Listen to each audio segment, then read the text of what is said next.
कुछ साल पहले तक उत्तर प्रदेश के उन्नाव में साइकिल से चलने वाला अनुराग द्विवेदी कैसे करोड़ों की लैम्बोर्गिनी, मर्सिडीज, बीएमडब्ल्यू और डिफेंडर जैसी गाड़ियों का मालिक बन गया और अभी ईडी के रडार पर है। यूट्यूब पर उसके 7 मिलियन सब्सक्राइबर्स और इंस्टाग्राम पर 2.4 मिलियन फॉलोवर्स हैं। उसकी तेज तरक्की ने सबको चौंकाया, लेकिन अब वो कानूनी कार्रवाई के दायरे में आ चुका है। नमस्कार, मैं उत्कृष्ट प्रताप सिंह और आप देख रहे हैं TV9 भारतवर्ष। अनुराग की चर्चा तब और बढ़ी जब उसने दुबई के एक महंगे क्रूज पर शादी करी। 23 नवंबर को हुई इस शादी में उसने बेहिसाब खर्चा किया, गांव और रिश्तेदारों को फ्लाइट से दुबई बुलाया और वापस भी फ्लाइट से भेजा। शादी में बॉलीवुड के बड़े नाम भी शामिल हुए थे। उसके लाइफस्टाइल पर सवाल पहले भी उठते रहे। हालांकि पिछले साल लॉरेंस गैंग ने उससे 1 करोड़ रुपए की फिरौती भी मांगी थी, लेकिन अब मामला और गंभीर है क्योंकि उसके खिलाफ सिलीगुड़ी में दर्ज शिकायत के बाद बड़ी जांच शुरू हो चुकी है। जांच के बाद यूट्यूबर के बारे में कई ऐसी जानकारियां भी सामने आ रही हैं जो चौंकाने वाली हैं। सिलीगुड़ी में केस दर्ज होने के बाद ईडी ने देश भर में अनुराग से जुड़े 10 ठिकानों पर छापेमारी की है। इनमें लखनऊ, दिल्ली और उन्नाव के पते शामिल हैं। जांच में मामले सामने आए हैं कि एक बड़ा ऑनलाइन बैटिंग और जुए का नेटवर्क चल रहा था। भारी रकम इकट्ठा कर उसे हवाले के जरिए बाहर भेजा जा रहा था। इस नेटवर्क में अनुराग की भूमिका प्रमोशन और लोगों को जोड़ने की बताई गई है।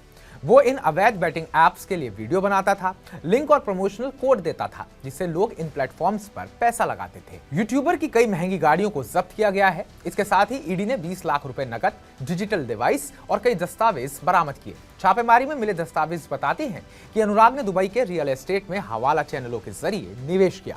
माना यह जा रहा है कि यह पैसा अवैध सट्टेबाजी से कमाया गया था। अनुराग और उसके करीबियों के बैंक खाते, एफडी और बीमा पॉलिसियों की जांच में अब तक करीब 3 करोड़ रुपए की मूवेबल एसेट्स को फ्रीज किया जा चुका है।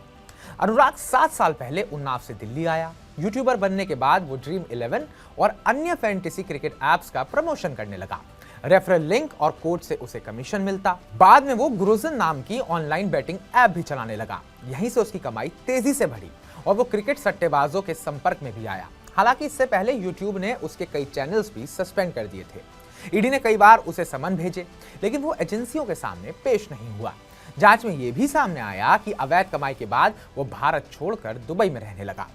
ईडी ने इस पूरे केस में अब तक 3 लोगों को गिरफ्तार किया है। 1 अगस्त 2025 को इस मामले में चार्जशीट भी दाखिल हो चुकी है और 22.7 करोड़ से ज्यादा की संपत्तियां अटैच की जा चुकी है। अनुराग द्विवेदी का पूरा मामला एक यूट्यूबर से करोड़पति बने युवक की कहानी से आगे बढ़कर अवैध ऑनलाइन सट्टेबाजी, हवाला नेटवर्क, दुबई में विदेशी निवेश और मनी लॉन्ड्रिंग के बड़े रैकेट की ओर इशारा करता है। ईडी आने वाले समय में और बड़े कार्रवाई कर सकती है क्योंकि मामले की जड़ें कई राज्यों और अंतरराष्ट्रीय चैनलों तक फैली हुई दिखाई दे रही हैं। तो अनुराग द्विवेदी की पूरी कहानी को लेकर आप क्या सोचते हैं? जिस तरीके से अनुराग द्विवेदी पर अब कार्रवाई चल रही है वो किस हद तक ठीक है या यहाँ पर किसी और तरीके की कार्रवाई की गुंजाइश है? कमेंट बॉक्स में कमेंट कर हमें जरूर बताइएगा। बाकी ताज़ा अपडेट्स पाने के लिए TV9 भारतवर्ष को सब्सक्राइब कीजिएगा।